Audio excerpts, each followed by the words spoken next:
Hi everyone, welcome back to the new video. आज हम करने वाले हैं locus involving arguments and modulus. तुम अब कहोगे भैया ये लोकस में हमारे पास क्या स्पेशल है? तो यहां पे हमारे पास आने वाला है कि जब भी एक फिक्स्ड कॉम्प्लेक्स नंबर होता है और दूसरा मूविंग कॉम्प्लेक्स नंबर होता है तो लोकस कैसे कैसे बनते हैं। लोकस को तुम्हें पता होगा ना कि जो भी ट्रैजेक्टरी आती है किसी भी मूविंग पार्टिकल की, उसे लोकस कहते हैं। याद आया? ठीक है।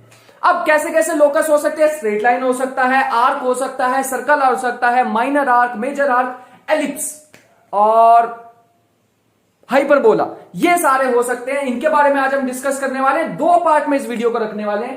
पहले हम बात करेंगे locus involving modulus function, locus involving argument functions, और दूसरा हम करेंगे मॉडुलस के बारे में। तो ठीक है, यहां तक हम करने वाले हैं। जो जितनी भी एलिप्स हाइपरबोला वाली चीजें इधर आएंगी और बाकी की सारी आर्क वाली चीजें इधर आने वाली है। सो स्टार्ट करते हैं आज के लेक्चर को। You know my name is Rajan Chopra. आज का टॉपिक है स्टैंडर्ड लोकस।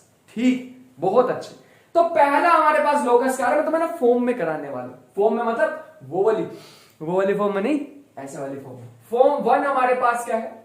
फॉर्म वन हमारे पास क्या है कि मान लो हमारे पास कभी भी आर्ग्यूमेंट की अगर हम बात करें तो मैं यहां पे लिख के दिखाता हूं तुम्हें। Argument of z minus z one upon z minus z two, अगर कभी भी आर्ग्यूमेंट इसका 0 या फिर 180 आ जाता है तो वो किसको रिप्रेजेंट करता है? स्ट्रेट लाइन को। तो इसका लोकस क्या होगा? अच्छा, मैं एक चीज और बता दूं, ये जो z1 z2 पॉइंट होते हैं ये होते हैं fix. z1 z2 fix points, और ये z क्या होता है? घूमने वाला पॉइंट। तो हम क्या है? z घूमने वाला।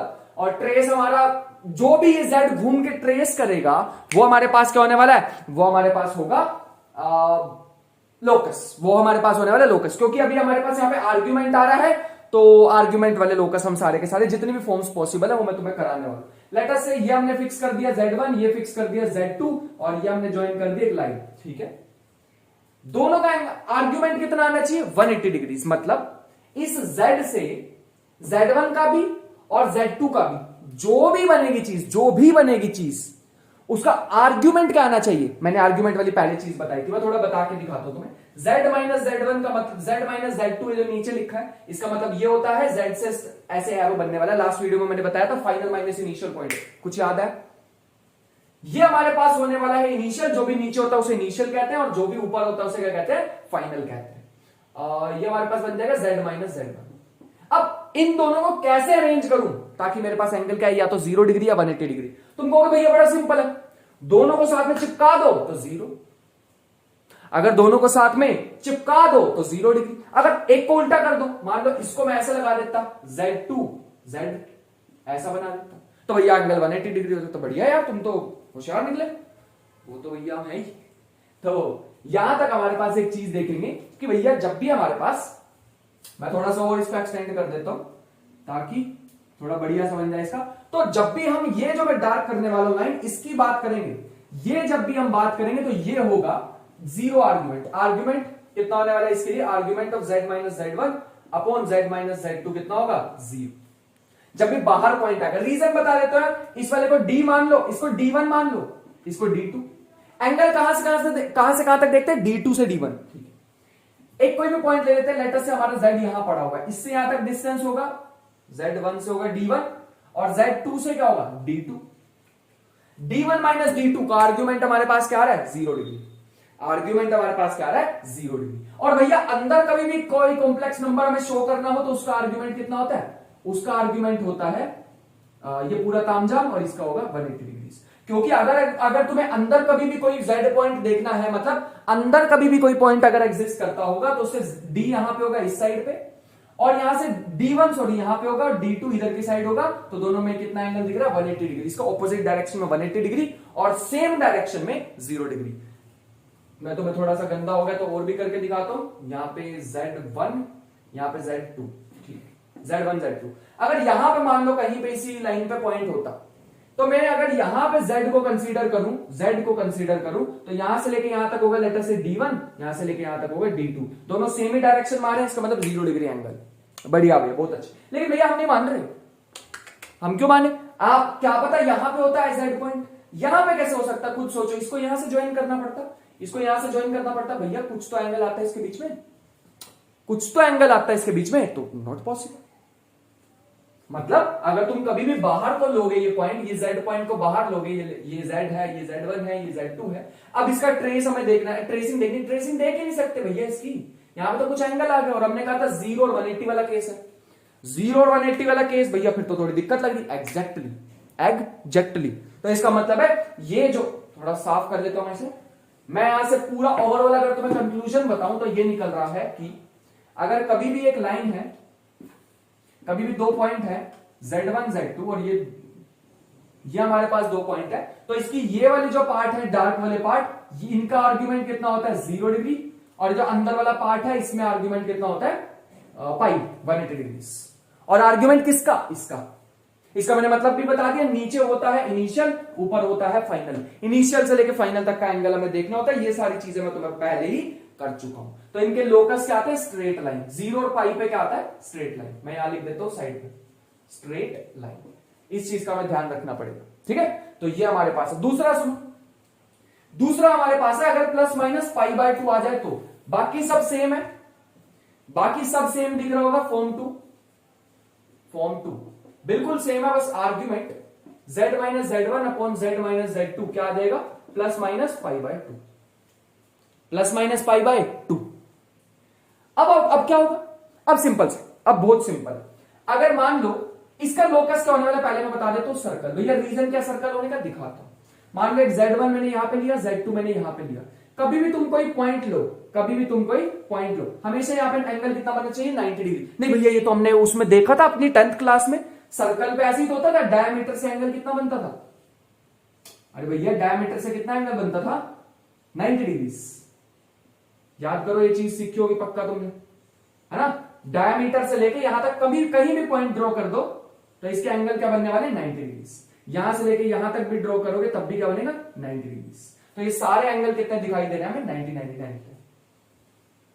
लेकिन भैया आपने तो प्लस माइनस 90 कहा ना, यहां पे प्लस है या माइनस है, लेट्स सी, देखते। z माइनस z2, थोड़ा सा मैं ये वाला ले लेता हूं पार्ट, थोड़ा इसको डार्क कर रहा हूं, ठीक है, ये वाला पार्ट ले लेते हैं, z माइनस z2, यही तो है z। अरे भैया इसके बहुत सारे पॉइंट हो सकते हैं, तो इसका लोकस कैसा हो जाएगा, सर्कल हो जाएगा। z माइनस z2 का मतलब होता है ये पार्ट, फाइनल माइनस इनिशियल, और z माइनस z1 का मतलब क्या होता है, z माइनस z1, ठीक तो बना, z माइनस z1। बढ़िया, इनिशियल कौन है, नीचे वाला इनिशियल, तो ये इनिशियल और ये फाइनल। मेरे ख्याल से थोड़ा गंदा सा लग रहा है क्या, नहीं समझ आ जाएगा।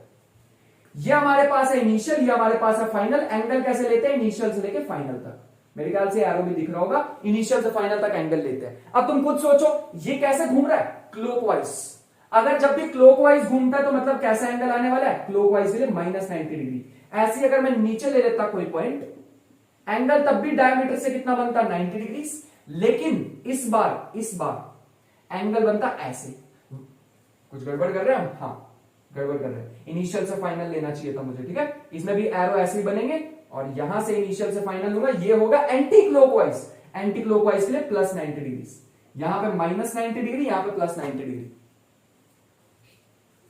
दिखाई तो सही दे रहा है, ठीक है, कोई दिक्कत नहीं, समझ आ गया। तो यहां पे लोकस हमारे पास क्या बनने वाला है, जब भी आर्ग्यूमेंट ऐसा आ जाए तो लोकस कैसा बनेगा, लोकस बनेगा सर्कल बनने वाला। इस चीज का मैं ध्यान रखना पड़ेगा। भैया एक और बार समझा देते, सर्कल सिंपल इतना याद रखो, कोई भी दो पॉइंट फिक्स करो, उसे 90 डिग्री हमेशा कब बनता है, सर्कल में बनता है। हमने 10th में भी प्रॉपर्टी की थी कि डायमीटर से, और ये जो z1 माइनस z2 इस बार क्या रिप्रेजेंट करेगा, z1 माइनस z2 का मॉडुलस रिप्रेजेंट करेगा डायमीटर। इस चीज को ध्यान रखना, ये जो डिस्टेंस है ये हमें क्या दे देगा, डायमीटर। समझ पाए, ये हमें डायमीटर देगा। बढ़िया, बहुत अच्छे भैया, ये तो समझ आ गया, ये तो समझ आ गया। अगर इनको छोड़ के कुछ भी मिलता है तो, इनको छोड़ के कुछ भी मिलता है तो लिखो form number 3।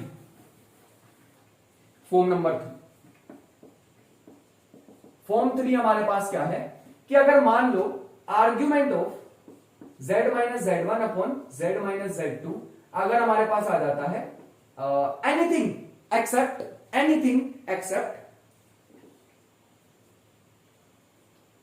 Any angle except 0 pi plus minus pi by 2, इनको छोड़ के बाकी कोई भी एंगल मिल जाता है तो हमें मिलती है आर्क।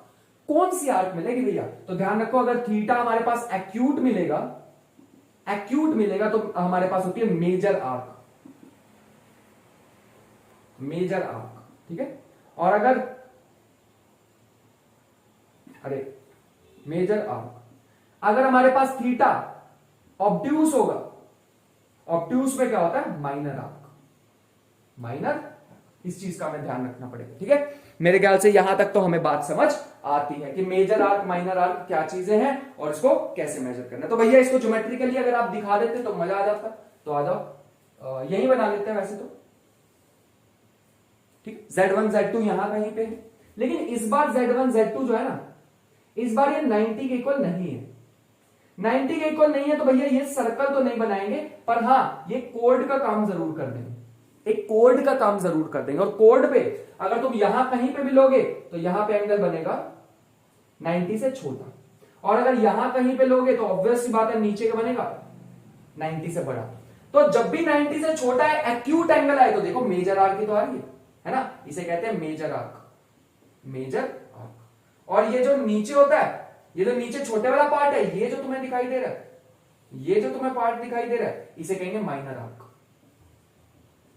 माइनर। मेरे ख्याल से यहां तक तो कोई इशू नहीं होगा। अगर थीटा तुम्हें दिखाई दे रहा है एक्यूट 90 से छोटा, 90 से छोटे में इस ये लोकस इसका बनेगा, मतलब ऐसा कुछ बनेगा। अगर दो पॉइंट यहां पे है Z1 Z2 तो इसका लोकस कुछ ऐसा सा बनेगा, ठीक है। तो ये हमारे पास हेडफोन बन जाएंगे राजन कंपनी के, ठीक है। तो यहां पर तुम अपना स्पीकर लगा के एकदम बढ़िया से, और सस्ते के सस्ते हैं। तो ये हमारे पास हेडफोन कब मिलेंगे? एक्यूट एंगल में। और ये छोटे वाले हमारे पास, ये जो चीज है, ये कटोरी, ये कब मिलने वाली है हमारे पास? ये मिलेगी जब एंगल हमारे पास क्या आएगा? आर्ग्यूमेंट इसका क्या आएगा? ऑब्ट्यूस, ठीक है। क्योंकि यहां से दिख ही रहा है कि भैया एंगल हमारे पास ऑब्ट्यूस बन जाता है। मेरे ख्याल से बात तुम्हें समझ आ गई होगी। इसमें भी ध्यान रखना, एक क्वेश्चन कराऊं, ऐसा मजा नहीं आएगा। एक क्वेश्चन कराने वाला हूं, ठीक है। मैं सबको रब कर देता हूं एक बार।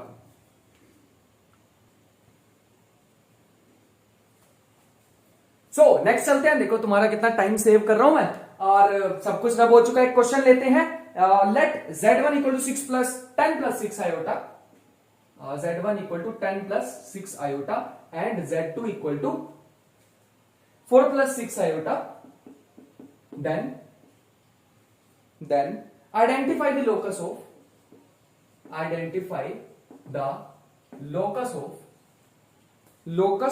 Z satisfying argument of Z minus Z1 upon Z minus Z2 is equal to pi by 4। अब तो तुम देखते ही कूद के पड़ जाओगे भैया, हमें पता है, हम बता सकते हैं इसका लोकस होगा मेजर आर्क। क्यों? क्योंकि भैया 90 से छोटा है, 90 से छोटा हो और 0 पाई by 2 plus minus pi by 2 और pi by 0 pi plus minus pi by 2 को छोड़ के कुछ भी होता है तो बनती है मेजर या माइनर आर्क। क्योंकि ये 90 से छोटा है, 45 है, तो ये हो गया हमारे पास मेजर आर्क। 90 से छोटे वाले पे मेजर आर्क होती है। कोई दिक्कत नहीं चल रही थी, कोई भी दिक्कत नहीं चल रही। पहले इन दोनों को ना ड्रॉ कर लेते हैं, तो 10 प्लस 6 आयोटा, तो 10 है x का कोऑर्डिनेट, लेटर से यहीं कहीं पे, और ये 4 मान लेते हैं। 10 प्लस 6 आयोटा कुछ यहां पे आ जाएगा, लेटर से यहां पे, और यहां मान लेते हैं इसे, और 4 प्लस 6 आयोटा कुछ यहां आ जाएगा। तो ये Z1, ये Z2।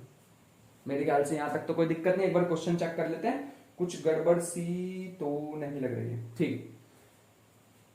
ठीक, बस इतना ही था। ये हमारे पास, इसको लाइन को ज्वाइन कर देते हैं। अब ये सर्कल तो है नहीं कि ये डायमीटर का काम करेगा, कोड जरूर हो सकता है, लेकिन दिक्कत एक है कि भैया मैं ऊपर मेजर आर्क बनाऊं या नीचे मेजर आर्क बनाऊं। दिक्कत तो ये है ना सारी, मैं ऊपर मेजर आर्क बनाऊं या नीचे मेजर आर्क बनाऊं। भैया ये सारी बातें छोड़ो, कैप्सूल सा का बना दिया आपने नहीं, एक्चुअल में क्या है कि या तो ऊपर वाली आर्क हो सकती है या नीचे वाली आर्क हो सकती है। काम करते हैं ना, यहां कहीं पर ड्रॉ करके देख लेते हैं, इसे भी और इसे भी, जो भी होगा बाकी दूसरे वाली को रब कर देंगे। कैसे करें भैया? इसको मान लो Z, इस पॉइंट को मान लेते हैं Z। अब यहां पे हमारे को दिख रहा है Z माइनस Z2, तो Z माइनस Z2 ये आ गया, और z माइनस Z1 ये आ गया, z minus Z2, z minus Z1। ठीक है भैया, बहुत अच्छे बहुत अच्छे। और इसके बीच में एंगल कितना दे रखा, π/4, π/4। ऐसे ही यहां पे भी भैया आप लिख सकते थे z माइनस Z2 कुछ ऐसा आ जाता और z माइनस Z1 कुछ यहां पे आ जाता, कोई दिक्कत नहीं थी, यहां तक सब कुछ सही चल रहा था। बस मेरे को ये बता दो कि इसमें इनिशियल कौन है फाइनल कौन है। भैया ये तो हमें पता है, नीचे वाला इनिशियल ऊपर वाला फाइनल। इनिशियल है z माइनस Z2, तो ये वाला इनिशियल और ये वाला फाइनल। हमें कहां से कहां जाना है, इनिशियल से फाइनल। इनिशियल से फाइनल अपना हाथ घुमाओ तो कैसा आ रहा है, एंटी क्लॉकवाइज। एंटी क्लॉकवाइज का मतलब होता है पॉजिटिव। पॉजिटिव आया तो भैया ये वाला आंसर बिल्कुल करेक्ट है, ऊपर बनेगी इसकी मेजर आर्क। नीचे वाले में भी एक बार तुम्हें चेक करा देते हैं। इनिशियल कौन है, z minus Z2, z minus Z2 ये इनिशियल है और ये फाइनल है। इनिशियल से फाइनल तक करके देखो, ये आ रहा है नेगेटिव, तो ये आना चाहिए था नेगेटिव π/4। नेगेटिव क्यों आया, क्योंकि क्लॉकवाइज चल रहा है और ये एंटी क्लॉकवाइज चल रहा है। ठीक है, तो ये हमारे पास आ चुका है प्लस π/4 और नेगेटिव आंसर, नेगेटिव π/4। मेरे ख्याल से यहां तक तो कोई दिक्कत नहीं होगी। तो लास्ट फॉर्म कर लो, फॉर्म नंबर 4। तुम देख पा रहे हो कितनी इजी बना दिया मैंने चीजों को। ऐसे थोड़ी होती बुक में, ऐसे थोड़ी मिलती है बुक में चीजें, वो तो थोड़ा दिमाग टेढ़ा सा तुम्हारे मास्टर का। तो z minus Z0 equal to theta, ये भैया इंपॉर्टेंट है अपने पास चीज, ये बढ़िया चीज है। ये क्या रिप्रेजेंट करती है, ये रिप्रेजेंट करती है एक रे स्टार्टिंग फ्रॉम Z0, रे स्टार्टिंग फ्रॉम Z0। अच्छा मैं यहां पे एक नोट पॉइंट लिखवाना चाहूंगा। अच्छा यहां पे भी एक बार लिख लो यार, Z0 हमारे पास क्या होता है, इनिशियल पॉइंट। ये लिख लो कहीं पे, एक फिक्स्ड पॉइंट भी लिख सकते हैं इसको, रुका हुआ पॉइंट, रुका हुआ पॉइंट। और Z क्या होगा, वेरिएबल पॉइंट, घूमने वाला पॉइंट, घूमने वाला पॉइंट। ये तो हमें चीजें पता ही थी भैया, अच्छी बात है। तो यहां पे हमारे को एक रे मिलने वाली है और जो कि थीटा एंगल बनाएगी Z, एक मिनट रुको, थीटा एंगल बनाएगी एक्स एक्सिस के साथ, ये याद रखना। यहां से लिखता हूं मैं, रे starting from Z not making an angle, making an angle theta with the x axis, theta with the x axis. इस चीज का ध्यान रखेंगे। मेरे ख्याल से यहां तक तो तुम्हें कोई दिक्कत नहीं होगी। इसका भैया बस एक एग्जांपल करा देते तो मजा आ जाता। मैं तुम्हें एक नोट पॉइंट लिखवाने की सोच रहा था जो कि मैं भूल गया हूं, अब लिखवा देता हूं। नोट पॉइंट है, argument of zero is not defined. Zero का आर्ग्यूमेंट का क्या मतलब है, कोई नोट डिफाइन है वो कुछ नहीं होता। तो इसका मतलब भैया एक चीज हमें ध्यान रखनी है कि जीरो के आर्ग्यूमेंट जैसी कोई चीज नहीं बनी अभी तक दुनिया में, तो हम उसको भी नहीं यूज करने वाले। एक बात बताओ, अगर मैं लिखूं कभी भी आर्ग्यूमेंट Z30, मान लो ये मैंने एग्जांपल देता हूं एक छोटा सा, argument of Z equal to 30, इसका मतलब बताओ। घिस घिस के ना इसमें आग लगा देने हमने। तो ये हमारे पास कितना क्या बन जाएगा, इसका डायग्राम बनेगा भैया इसका, जीरो से स्टार्ट होगा। अच्छा मैं इसको ऐसे तो लिखने नहीं वाला हूं, पहले इसको ढंग से लिखो। ढंग से कैसे लिखें, argument of Z minus 0 equal to 30, मतलब इसमें फिक्स्ड पॉइंट, रुका हुआ पॉइंट कौन सा है, ओरिजिन। रुका हुआ पॉइंट कौन सा, ओरिजिन। लेकिन ओरिजिन पे डालना तुम्हें खाली गोला, वाई खाली गोला, वाई खाली गोला, याद रखना है यहां पे डालना है हमें खाली गोला। क्यों खाली गोला भैया, यहां पे खाली गोला डालना क्योंकि अगर Z भी मतलब अगर ये भी 0 के इक्वल हो गया, अगर मान लो मतलब Z भी Z0 हो गया, Z0 माइनस Z0 क्या हो जाएगा, 0। और 0 आर्ग्यूमेंट तो हमने डिफाइन कहा है, हमने कहा ही है कि नॉट डिफाइन होता है। और बाकी एक लाइन ऐसी बनानी है भैया, एक रे कोई तो रिप्रेजेंट करती है ये चीज। Argument of Z minus Z0 किसको रिप्रेजेंट करता है, रे को। कहां से स्टार्ट होता है, Z0 से। कहां से, 0 से। इसमें 0 से स्टार्ट हो रहा है, 30 डिग्रीज एंगल बना रहा है। बस ये देख लो कि पॉजिटिव 30 या माइनस 30। तो ये बना रहा है भैया पॉजिटिव 30, तो मतलब एंटी क्लॉकवाइज बनाएगा। और ये जितने भी इस पे लाइन पे पॉइंट्स तुम्हें दिखाई दे रहे हैं, यही होंगे लोकस। यही लाइन क्या होगी, लोकस। और ये जितने भी पॉइंट्स है सारे के सारे क्या है, Z है। कोई कहेगा भैया Z तो दिखाई ही नहीं दे रहा, ले भैया देख लीजिए Z, कहीं भी बना दो इस लाइन पे सारे के सारे Z। अगर यहाँ माइनस 30 दिया होता तो भैया हम नीचे बना देते, कुछ ऐसे बना देते। क्लॉकवाइज माइनस होता है, एंटी क्लॉकवाइज पॉजिटिव होता है। मेरे ख्याल से यहां तक तो कोई दिक्कत नहीं है। आर्ग्यूमेंट ऑफ π/4 ये करके दिखा दो draw. Argument of Z is equal to π/4, π/4। या फिर 45 डिग्री। ये हमारे पास क्या आ जाएगा, ये हमारे पास आ जाएगा, अगर तुम्हें यहां पे खाली गोला बनाना है, अगर क्या बनाना ही है तो, और यहां से आ जाएगा 45 डिग्री। ऐसे क्यों बनाया भैया आपने, ऐसा इसलिए बनाया क्योंकि यहाँ पे पॉजिटिव 45, और पॉजिटिव कब आता है, जब एंटी क्लॉकवाइज घूम रहे हो। बढ़िया भैया, बहुत अच्छी बात है। एक और एग्जांपल करते हैं, z माइनस 2 प्लस 3 आयोटा। यहां बनाते हैं argument of z minus 2 plus 3 iota, और यहां पे है 2 पाई बाय 3 लेटर से 120 डिग्री लेके देखते हैं क्या बनता है। ठीक है, मेरे ख्याल से ये तो नोट कर ही लिया होगा तुमने। अब बनाओ डायग्राम, तो माने तो भैया मान लो। पहले बताओ ये कौन सा पॉइंट है, ये है भैया 2,3। पहले ही बताया था मैंने तुम्हें, बीच में माइनस आना चाहिए, जो कि पहले ही है। अगर ना होता माइनस तो तुम्हें जबरदस्ती बनाना पड़ता कॉमन लेके। तो यहां पे हमारे पास आ जाएगा, अगर हम एक एक्स वाई एक्सिस बनाएं, ये हमारे पास है 2, ये हमारे पास है 3, तो यहां कहीं पॉइंट आएगा। ठीक है भैया, इसको थोड़ा नीचे बना देता हूं। यहां पे कहीं पे 3 आएगा, यहां पे कहीं पे आएगा 2,3, और इस पे आएगा खाली गोला। ये ध्यान रखना, खाली गोला तो आपने भैया बना दिया। यही तो है एक्स एक्सिस भैया, ये एक्स एक्सिस है, ये भी एक्स एक्सिस का ही काम करेगी। पैरेलल लाइन ही तो है।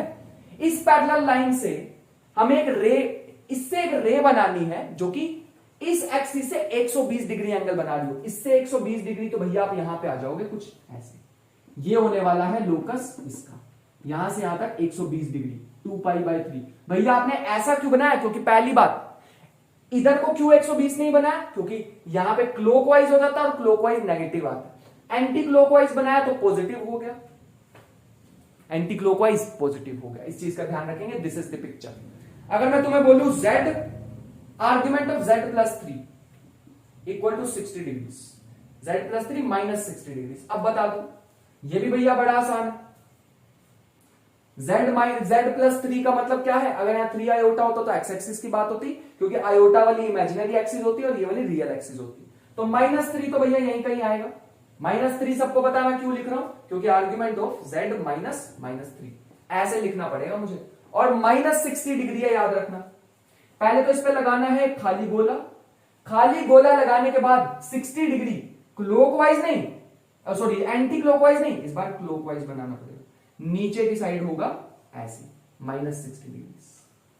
मेरे ख्याल से तुम्हें यहां तक तो कोई दिक्कत नहीं आने वाली है। ये पॉइंट कौन सा, -3,0। और 60 डिग्री ऐसे क्यों बनाया, क्योंकि भैया मेरे को इस बार नेगेटिव बनाना था या फिर क्लॉकवाइज बनाना था। तो यहां तक तो कोई भी दिक्कत तुम्हें नहीं आने वाली है। ठीक है, उसके बाद चलते हैं स्टैंडर्ड लोकस इन्वॉल्विंग मॉडुलस। तो मैंने कंप्लीट करा दिए हैं। सबसे पहला बताया था स्ट्रेट लाइन, दूसरा बताया मैंने सर्कल, तीसरा मेजर माइनर आर्क, और तीसरा एक रे बनती है। ठीक है, एक बार चेक कर लेता हूं। हाँ, बन रही है वीडियो। कभी कभी तो बीच में रुक जाती है, फिर नुकसान हो जाता है। तो अगला हमारे पास आता है मॉडुलस। अब इन्वॉल्व हो जाएंगे। ये हमारे पास इंपॉर्टेंट चीज आ रही है। वैसे तो पिछले वाला भी इंपॉर्टेंट था, बट यहां पे थोड़े अजीब से लोकस आ जाते हैं, जैसे कभी कभी परपेंडिकुलर बाइसेक्टर। अभी पहला वही आने वाला परपेंडिकुलर बाइसेक्टर, और इसके मैं ज्यादा प्रूफ में नहीं जाऊंगा क्योंकि हमारे पास इसके प्रूफ की जरूरत नहीं है। ठीक है, तो थोड़ा सा संभाल लेना चीजों, क्योंकि एक चीज याद रखना, पूरा सोचना है, आधा नहीं, कम सोचना है, ज्यादा नहीं। ठीक है, इस चीज का ध्यान रखना। तो ये हम सुना करते थे लाइन, वही मैंने चिपका दी यहां पे, बट ठीक है, समझ गए ना। तो यहां पे हमारे पास नेक्स्ट हमारे पास आने वाला है लोकस इन्वॉल्विंग मॉडुलस। तो मॉडुलस में पहली चीज हमारे पास फॉर्म 1, इसमें भी फॉर्म में ही लिख लेते हैं। पहली फॉर्म हमारे पास क्या है, z minus z1 upon z minus z2। तो इसमें मॉडुलस आ जाएंगे, बस पहले आर्ग्यूमेंट थे, और ये k के इक्वल। अब यहां पे भी, और k एक रियल नंबर है, याद रखना, k is a real number. एक चीज ध्यान रखना कि भैया अगर पहले पार्ट इसका क्या है, k इक्वल टू 1 हो गया ना, k इक्वल टू 1 होने का मतलब है z minus z1 z minus z2। और ये मॉडुलस रिप्रेजेंट क्या करता था, एक डिस्टेंस को रिप्रेजेंट करता था। तो ये वाला डिस्टेंस और ये वाला डिस्टेंस, मतलब z का डिस्टेंस z1 से भी z2 से भी इक्वल आ रहा है। इसका मतलब वो कैसा पॉइंट होगा, वो तो भैया एक ही पॉइंट हो सकता है, जिसे हम कहते हैं परपेंडिकुलर बाइसेक्टर। तो लिख लो, इसको कहेंगे परपेंडिकुलर बाइसेक्टर। मेरे ख्याल से समझ ही गए होंगे, ऐसा एक ही लोकस हो सकता है इसका परपेंडिकुलर बाइसेक्टर, जिसमें सेम आने वाला। तो ये डिस्टेंस और ये डिस्टेंस दोनों क्या होंगे, सेम होने वाले। मेरे ख्याल से यहां तक तो तुम समझ गए होंगे। तो ये हमारे पास क्या होगा, परपेंडिकुलर बाइसेक्टर। ठीक है, सेकंड पार्ट देखो, अगर k नॉट इक्वल टू 1 हुआ, k कोई भी नंबर हो गया 1 2 3 4 5 6 7 8, बस रियल होना चाहिए, ये याद रखना, और पॉजिटिव रियल होना चाहिए, रियल पॉजिटिव लिख रहा हूं। तो ये कैसी इक्वेशन, ये किसको रिप्रेजेंट करता है, इसका लोकस हो जाता है सर्कल। मैं बता रहा हूं अभी के लिए तुम याद ही रख लो, अगर कोई भी और चीज आती है तो ये किसको रिप्रेजेंट करता है, सर्कल को रिप्रेजेंट करता है। मैं इसका प्रूफ भी करा सकता हूं बट उतनी ज्यादा जरूरत नहीं है, तो इसलिए मैं इस पे अभी प्रूफ में नहीं जा रहा। फॉर्म 2 पे चलते हैं, इस पे भी क्वेश्चन अभी कराऊंगा बट फिलहाल के लिए इसको लिखते जाओ। फॉर्म 2 हमारे पास है कुछ ऐसी, z minus z1 plus z minus z2 equal to k। अब ये k हमारे पास, इस k पे सारी चीजें डिपेंड कर जाएंगी। मान लो फर्स्ट केस ये है कि ये जो k है ना, ये छोटा हो गया इस डिस्टेंस से, z minus z2, z1 z2 कहीं भी हो सकते थे, बट ये जो k है ना, ये z1 z2 के डिस्टेंस से छोटा हो गया। मान लो ये z1 ये z2, इनके बीच में कुछ डिस्टेंस होगा, ये चीज डिस्टेंस को ही तो रिप्रेजेंट करती है, मैंने लास्ट लेक्चर में बताया था। अगर ये डिस्टेंस से कम हुआ ये k, तो ये कोई लोकस को रिप्रेजेंट नहीं करेगा, तो नॉट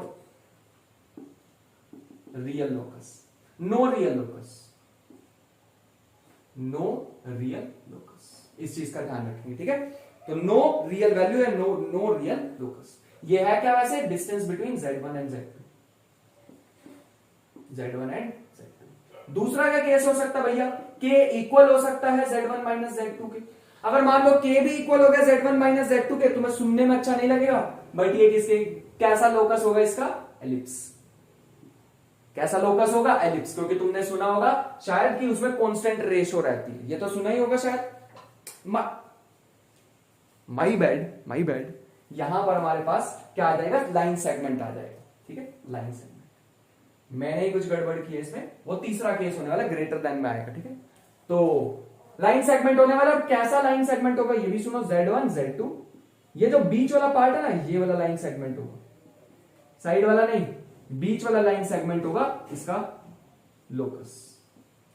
इस चीज का ध्यान रखेंगे भैया। बीच वाला क्यों हुआ ये बता सकते हो, बिल्कुल बता सकते हैं कि ये जो k है ना, ये इक्वल है z माइनस z2 के, मतलब ये जो भी दो आने वाले हैं, यहां कहीं पे भी z ले लो, कहीं भी z ले लो, इसका डिस्टेंस और इसका डिस्टेंस, अगर तुम z यहां ले लेते तो यहां से लेके यहां तक का डिस्टेंस, यहां से यहां तक का डिस्टेंस, इनको प्लस करो, प्लस करेंगे तो इसके इक्वल आना चाहिए, पॉसिबल नहीं है। ये तभी पॉसिबल है जब z कहां पे होगा, इनसाइड, तब ये वाला डिस्टेंस प्लस ये वाला डिस्टेंस इस डिस्टेंस के इक्वल तभी आ सकता है। तो ये कैसा होगा, लाइन सेगमेंट होगा, याद रखना, लाइन सेगमेंट। तो मैंने ही गलती कर दी थी, इसको थोड़ा सा करेक्ट कर लेना। तीसरा जो मैं कराने वाला हूं वो हमारे पास क्या होगा, तीसरे वाला हमारे पास क्या होगा, एलिप्स को रिप्रेजेंट करेगा। तो लिख लो, तीसरा हमारे पास आने वाला है k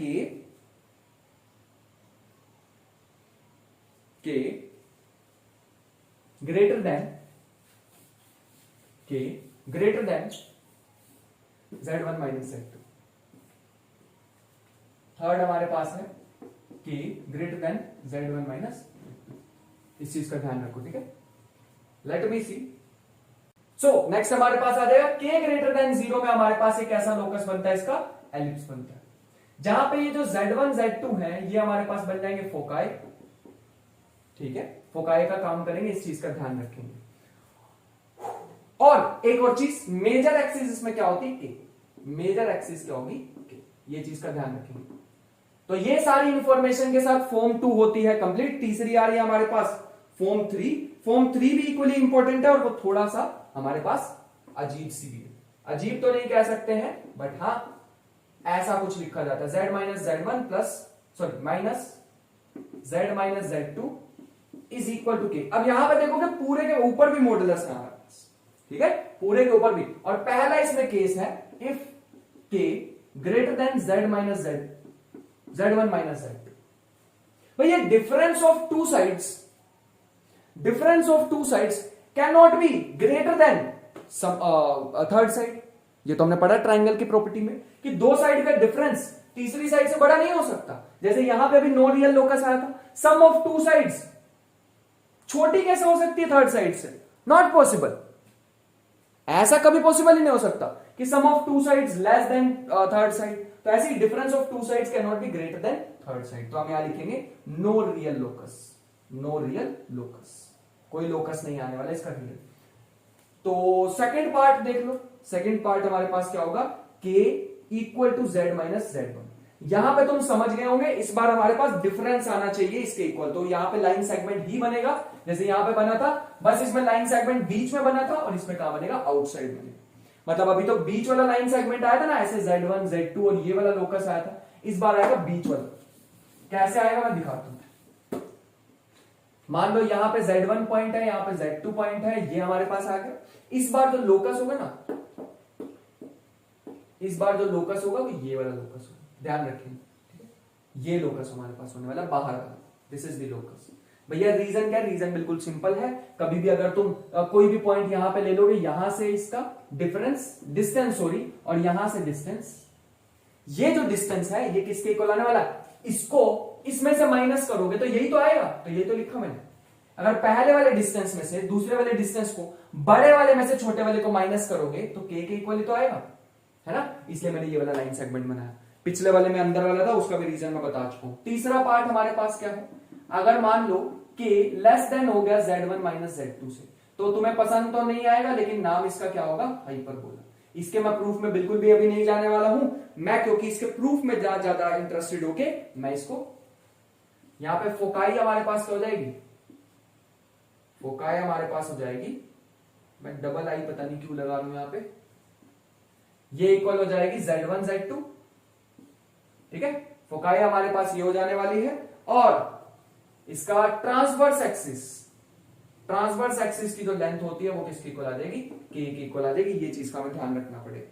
इसी के साथ भैया मैं तुम्हें एक क्वेश्चन कराना चाहूंगा कि z प्लस 6 आयोटा और z minus 8 is equal to k।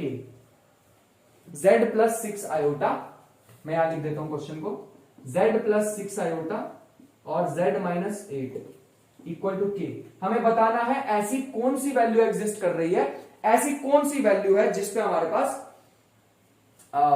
Find के फॉर विच, फाइंड के for ellipse and line segment, ऐसी कौन सी वैल्यूज पे एलिप्स और लाइन सेगमेंट को रिप्रेजेंट करेगा वो बताना। ठीक है भैया, अच्छी बात, बहुत अच्छी बात। बस एक चीज ध्यान रखना, पहले देख तो लो कि कौन कौन से पॉइंट दे रखे हैं। तो भैया z प्लस 6 आयोटा में हमें साफ साफ दिखाई दे रहा है ये फॉर्म नंबर 2 की बात हो रही है। ये फॉर्म नंबर कौन सी की बात हो रही है, 2 की बात हो रही है। ये क्या है, ये है हमारे पास z माइनस 6 आयोटा और ये है z माइनस 8। तो ये पॉइंट हमें दे रखा है 0,-6 और ये पॉइंट दे रखा है 0,8। मेरे ख्याल से तुम यहां तक तो बात समझ गए होंगे। अब मेरे को दूसरा काम क्या करना पड़ता था, दूसरा काम मेरे को करना पड़ता था z1 माइनस z2 निकालना। यही तो होता है यार k, यही तो होता है k इसके इक्वल आएगा तो लाइन सेगमेंट आ जाएगा। तो पहले इसकी वैल्यू तो निकाल लो। कैसे निकालते हैं भैया, ये तो होता था x2 माइनस x1 का square plus y2 minus y1 का स्क्वायर। आपने हमें लास्ट वीडियो में सिखाया था, वही है क्या, बिल्कुल वही है। ठीक, आज मैं इसलिए बार बार वीडियो को बार बार पीछे जाके देख रहा हूं क्योंकि इसमें स्टोरेज होने वाला फुल। अभी लास्ट वाली भी नहीं अपलोड किया हमने, तो चला लेंगे इतना। तो x2 माइनस x1, 0 माइनस 0 खत्म, और दूसरा आ गया 8 प्लस 6, तो यह आ जाएगा हमारे पास 14 का स्क्वायर 196, मतलब 14 बचेगा ना, 196 14 आ जाएगा हमारे पास। मेरे ख्याल से यहां तक तो कोई दिक्कत नहीं होने वाली है। एक बार मैं देख लेता हूं कि हम कुछ गड़बड़ कर रहे हैं क्या। कुछ मेरे को गड़बड़ ना लगी है यहाँ पे, जो कि मेरे को दिख भी गई है। मेरे को यहां पे लिखना चाहिए था 8,0 और मैं क्या लिख के बैठा हूं यहाँ पे 0,8। I am so sorry for that, जल्दी जल्दी में ऐसा ही होता है। 8,0 और ये 0,-6। अब ठीक है थोड़ा सा, तो ये हमारे पास आ जाएगा 8 माइनस 0 का स्क्वायर और ये आ जाएगा 0 प्लस 6 का square, which comes out to be 8 का स्क्वायर प्लस 6 का square which is 100 which is 10। तो अगर भैया k हुआ 10 के इक्वल तो लाइन सेगमेंट, अगर k हुआ 10 के इक्वल तो लाइन सेगमेंट, अगर हुआ 10 से बड़ा तो एलिप्स। अरे अभी तो लिखवाई फॉर्म 2, देख लो जाके। अगर k क्या होता है, k होता है z1, k होता है z1 माइनस z2। अगर ये हुआ 10 के इक्वल तो लाइन सेगमेंट, और अगर ये हुआ k हुआ ग्रेटर देन 10 तो ये होगा एलिप्स। अब 10 से बड़ा भैया कुछ भी हो सकता है, ठीक है। 10 से बड़ा इन्होंने कुछ कहा नहीं है कि क्या पर्टिकुलर चीज हो सकती है, तो कुछ भी हो सकता है। ऑल्दो आज मैंने तुम्हें क्वेश्चन थोड़े कम खत्म नहीं हुआ लेक्चर। ऑल्दो आज मैंने थोड़े से कम तुम्हें क्वेश्चन कराए, बट मैं एक अच्छी सी चीज तुम्हें करा के जाना चाहूंगा, जो कि है अंडरस्टैंडिंग इक्वेशंस। अंडरस्टैंडिंग इक्वेशंस, भैया कौन सी इक्वेशंस की बात कर रहे हो, दिखाते हैं। अंडरस्टैंडिंग इक्वेशंस, देखो थोड़ा सा जगह बना लेते हैं। z minus z naught is equal to r, ये क्या होता है, z minus z naught is equal to r, ये किसको रिप्रेजेंट करता है, तो मैं यहां पे लिख देता हूं। पहली इक्वेशन है z minus z naught is equal to r, ये हमारे पास होता है circle of radius r, centre at z naught, centre at z naught. ये z नॉट हमारे पास एक इमेजिनरी नंबर है, तो ये x, y टाइप का आएगा, ध्यान रखना, ठीक है। हाँ, दूसरा सुनो, दूसरा कभी मान लो ऐसे आ जाए z minus z naught less than equal to r, इसका क्या मीनिंग होता है भैया, इसका सीधा सीधा सा मतलब, अच्छा मैं यहां पे ड्रॉ भी करके दिखा देता हूं। ये z नॉट इसका सेंटर होगा, r इसकी रेडियस होगी पहले केस में। दूसरे केस में क्या होगा, दूसरे केस में भैया ये इंटीरियर को रिप्रेजेंट करेगा, interior of above circle, interior of above circle, क्योंकि ये r और ये इसकी बाउंड्री भी इंक्लूड होगी, याद रखना। अगर भैया ये ऐसा मैं कर देता हूं, इसकी बाउंड्री इंक्लूड नहीं होती, क्योंकि स्ट्रिक्टली लेस देन r हो जाता ना। फिर अभी तो मैं इसको ऐसे बना के चल रहा हूं, तो z नॉट और इसका ये सारा पार्ट आ जाता, ठीक है। अगर यहां पे मैं साइन ऐसा कर देता तो फिर बाहर वाला पार्ट आ जाता, एक्सटीरियर आ जाता, ठीक है। अभी तो मैं सिंपल केस लेके चल रहा हूं। तीसरा और भी सुन लो, z minus z not greater than r1 और लेस देन r2, तो ये कुछ ऐसा हो जाता। सेंटर दोनों का सेम है, सेंटर दोनों का सेम है, लेकिन छोटे वाली रेडियस है r1 और बड़े वाली रेडियस है r2, तो लोकस इसका क्या हो जाता, लोकस हो जाता है ये वाला लोकस हो जाता है कि r1 से तो बड़ा है लेकिन r2 से छोटा है, तो यही बचता है हमारे पास, जो कि मैंने लिख दिया है। इस पे एक बढ़िया सा एक जोरदार, अगर मैंने तुम्हें क्वेश्चन नहीं कराया तो फिर मजा कैसे आएगा। तो मजा लेने के लिए हम क्या करने वाले हैं, एक क्वेश्चन बस लास्ट करते हैं, उसके बाद तुम्हें ज्यादा परेशान हम नहीं करेंगे, ठीक है, ज्यादा परेशान नहीं करेंगे। तो S1 हमें दिया हुआ है z such that, let S1 equal to z such that argument of mod of argument of z less than equal to 60, equal to less than equal to 60। और दूसरा दे रखा है z2 4 से 5 तक, z सच दैट 4 से लेके z कहां तक है, 5 तक है, मोड ऑफ z कहां तक है, 5 तक है। Find the area enclosed bye S1 intersection S2, find the area enclosed bye S1 intersection S2। तो पहले तो इनके लोकस बनाओ, तभी तो क्वेश्चन कर पाएंगे। बस ये छोटा सा क्वेश्चन ही रह गया है, इसको फटाफट निपटाते हैं और चलते हैं, साथ में चलेंगे भैया अपनी प्रैक्टिस करने, ठीक है। तो ये लास्ट क्वेश्चन करते हैं। अब ध्यान से देखो भैया, ये पहले वाला का रिप्रेजेंट कर रहा है, ये रिप्रेजेंट कर रहा है, पहले तो मॉडुलस का मीनिंग समझो, इसको तुम लिख सकते हो आर्ग्यूमेंट ऑफ, ऐसे लिखो ना π/6, तो मैं इसको लिख सकता हूं माइनस π/6 से बड़ा है आर्ग्यूमेंट ऑफ z और π/6 से छोटा है। तो इसका मतलब है, अगर मैं यहां पे कोऑर्डिनेट एक्सिस बनाऊं, थोड़ी छोटी बना लेते हैं, अगर मैं यहां पे कोऑर्डिनेट एक्सिस बनाऊं तो आर्ग्यूमेंट स्टार्ट कहां से होगा, 0 से, क्योंकि यहां पे एक्चुअल में क्या है, z minus z naught, z minus 0, याद करो अभी सिखाया मैंने, z माइनस 0। पहली वाली ये जो π/6 है, ये इधर की साइड आना चाहिए, ये वाला लाइन सेगमेंट, और ये वाला पार्ट तो हमें छोड़ना होता है, याद करो, है ना, सेंटर को इंक्लूड नहीं करते, ये वाले पार्ट को इंक्लूड नहीं करते, ठीक है। ये होगा हमारे पास प्लस π/6, और ये जो नीचे आने वाला है दिस विल बी माइनस π/6। और ये रीजन कौन सा है, इनके बीच का रीजन है, तो इनके बीच का रीजन तो हमारे पास ये वाला आने वाला है, ये सारा रीजन जितना भी होगा, ये सारा का सारा रीजन मेरे पास आ जाए। दूसरा पार्ट पढ़ो, दूसरा है 4 से लेके 5 तक, और ये किसको रिप्रेजेंट कर रहा है, मैं इसको पहले ऐसे लिख लेता हूं, z minus 0 less than equal to 5। तो ये हमारे पास कुछ ऐसा आ जाएगा, ये 4 मान लो, ये 5 मान लो, तो 4 तक का हमारे पास सर्कल ऐसे आ जाएगा, और 5 तक का सर्कल हमारे पास ऐसे आ जाएगा, ठीक है। और ये सेंटर देखो 0 0 पे है, इसलिए मैंने पहले ही 0 0 पे बना लिया है। 4 से लेके 5 तक का एरिया है, तो कुछ ही आ जाएगा, कुछ ही आ जाएगा, ठीक है। इस चीज का हमें ध्यान रखना पड़ेगा, ये आ जाएगा हमारे पास एरिया। मेरे ख्याल से यहां तक तो कोई दिक्कत नहीं होगी। अभी भैया मेन काम तो अब स्टार्ट हो रहा है, इसको उठा के इसके ऊपर रखना तभी तो इंटरसेक्शन आएगा। तो इंटरसेक्शन निकालने के लिए S1 इंटरसेक्शन S2 ये हमारे पास कुछ ऐसे आ जाएगा। ये हमने बनाया बड़े वाला सर्कल, ये उससे छोटे वाला, और ये बनाया लाइन सेगमेंट, दोनों का इंटरसेक्शन मेरे को तो ये दिखाई दे रहा है, मेरे को तो ये इसका इंटरसेक्शन दिखाई दे रहा है। इस चीज का ध्यान रखेंगे। ये नीचे कौन सा था आर्ग्यूमेंट Z -π/6 और ऊपर कौन सा आर्ग्यूमेंट +π/6। यहां तक तो मेरे ख्याल से कोई इशू नहीं होगी। ये रेडियस कितनी है 4 और बड़े वाली रेडियस कितनी है 5। तो भैया आर्ग्यूमेंट वो आर्क वाला फॉर्मूला लगाते हैं, सॉरी एरिया वाला लगाते हैं। एरिया कैसे निकालेंगे, इसको मान लेते हैं शेडेड एरिया, ऐसे लिख लेते हैं शेडेड एरिया। शेडेड एरिया निकालने के लिए क्या करें, वो आर्क का फॉर्मूला ना होता था θ/360 πr²। तो कैसे निकालें, ये कितना एंगल है, ये टोटल कितना एंगल है भैया, ये एंगल हमारे पास है अगर मैं निकालना चाहूं यहां से तो थीटा कितना था π/6 है ना, π/6 का मतलब 30 ऊपर है 30 नीचे, तो मतलब टोटल एंगल कितना है 60 डिग्री। एरिया निकालना बहुत आसान है, π/6 θ/360 πr², ये तो होता है ना। तो हमारे पास ऐसा कुछ आ जाएगा π/6 बड़े वाला एरिया r² -π/6 छोटे वाले एरिया 4 का स्क्वायर। मेरे ख्याल से यहां तक कोई दिक्कत तो नहीं आ रही, एक बार मैं चेक कर लेता हूं।